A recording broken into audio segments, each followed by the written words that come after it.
السلام علیکم دوستوں، میں ہوں افسان علی اور آپ دیکھ رہے ہیں دین کی باتیں۔ دوستوں، آج کا یہ ویڈیو بہت ہی خوبصورت ویڈیو ہے اور اس ویڈیو کو لائک کر کے دل سے پورا ضرور دیکھیں اور آپ اس واقعہ کو پورا ضرور سنیں۔ بنی اسرائیل کے 3 ایسے لوگوں کی عجیب کہانی۔ دوستوں، حضرت ابو ہریرہ رضی اللہ تعالیٰ عنہ روایت کرتے ہیں کہ میں نے رسول اللہ صلی اللہ تعالیٰ علیہ وسلم سے سنا ہے کہ بنی اسرائیل میں 3 لوگ تھے، ایک کوڑھی، دوسرا گنجا، تیسرا اندھا تھا۔ ان تینوں کو اللہ تعالیٰ نے اپنی نعمتیں دے کر آزمانے کا ارادہ کیا تو ان کے پاس اپنے ایک فرشتے کو بھیجا۔ وہ فرشتہ پہلے کوڑھی کے پاس آیا اور اس سے کہنے لگا کہ تجھے کیا چیز سب سے اچھی لگتی ہے؟ تو کیونکہ وہ کوڑھی تھا اس لیے اس نے کہا، اچھا رنگ اور صحت مند جسم، اور چاہتا ہوں کہ یہ مرض مجھ سے دور ہو جائے تاکہ لوگوں کی نفرت بھری نظروں سے بچ جاؤں۔ یہ سن کر فرشتے نے اس کے چہرے پر ہاتھ پھیرا تو اس کا رنگ صاف ہو گیا اور جسم بھی تندرست ہو گیا اور وہ شخص اب بالکل ٹھیک ٹھاک ہو گیا۔ پھر فرشتے نے پوچھا کہ کون سا مال تمہیں پسند ہے؟ اس نے کہا، اونٹ۔ اس لیے فرشتے نے اسے 10 ماہ کی حاملہ اونٹ دے کر کہا، اللہ تمہارے لیے اس میں برکت عطا فرمائے۔ اس کے بعد گنجے کے پاس آیا اور کہنے لگا کہ تمہیں کیا پسند ہے؟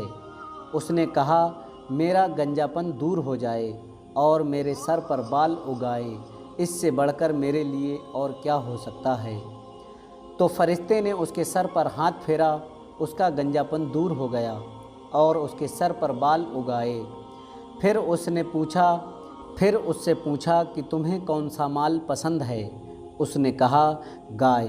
فرشتے نے اس کو ایک گابھن گائے دے کر کہا، اللہ تبارک و تعالیٰ اس میں برکت عطا فرمائے۔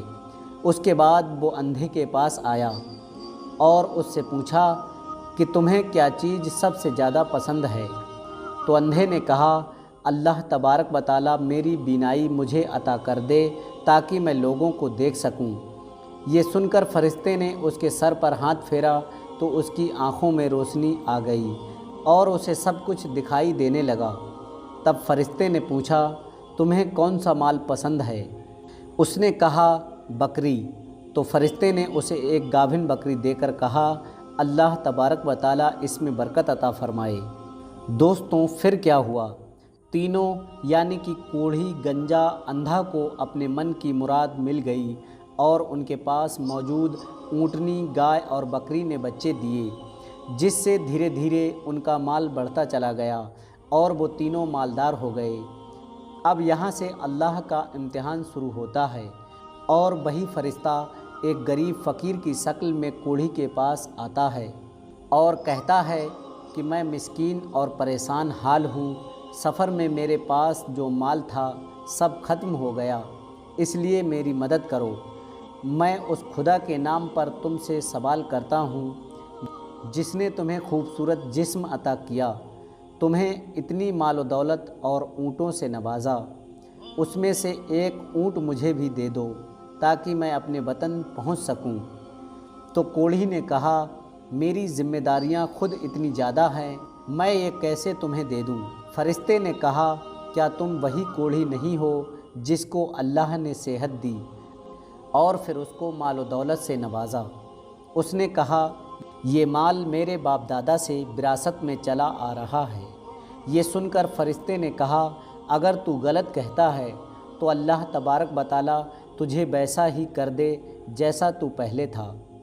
اس کے بعد فرشتہ گنجے کے پاس آیا اور اس سے بھی ویسے ہی بات کی جیسے پہلے والے سے کی تھی کہ اللہ نے تمہیں اتنی نعمتوں سے نوازا ہے تو مجھ بے سہارا کی مدد کرو۔ تو جواب میں گنجے نے بھی اسے دھتکار دیا اور کہا، یہ سب میں نے خود محنت کر کے جمع کیا ہے، میں اس میں سے کچھ نہیں دینے والا۔ یہ سن کر فرشتے نے کہا، اگر تو غلط کہتا ہے تو اللہ تبارک و تعالیٰ تجھے ویسا ہی کر دے جیسا تو پہلے تھا۔ اس کے بعد وہ اندھا بن کر اسی اندھے کے پاس آیا اور کہنے لگا، میں غریب مسافر ہوں، اپنے وطن جانا چاہتا ہوں، لیکن میرے پاس کچھ بھی نہیں ہے۔ میں اللہ کا نام لے کر تم سے سوال کرتا ہوں جس نے تمہاری آنکھوں کو روشن کیا اور تمہیں اتنی نعمتوں سے نوازا۔ تو اندھے نے کہا میں اندھا تھا، اللہ نے میری آنکھوں کو روشنی دی اور اتنی دولت دی، اب تم اس میں سے جو بھی چاہو لے لو، خدا کی قسم جو کچھ بھی تم مجھ سے مانگو گے میں تمہیں ضرور دے دوں گا، کیونکہ یہ سب اللہ کی دین ہے۔ تب فرشتے نے کہا تمہیں تمہارا مال مبارک ہو، میں اللہ کا فرشتہ ہوں اور تمہارا امتحان لینے آیا تھا۔ اللہ تم سے راضی ہوا اور تمہارے دونوں ساتھیوں سے ناراض ہوا۔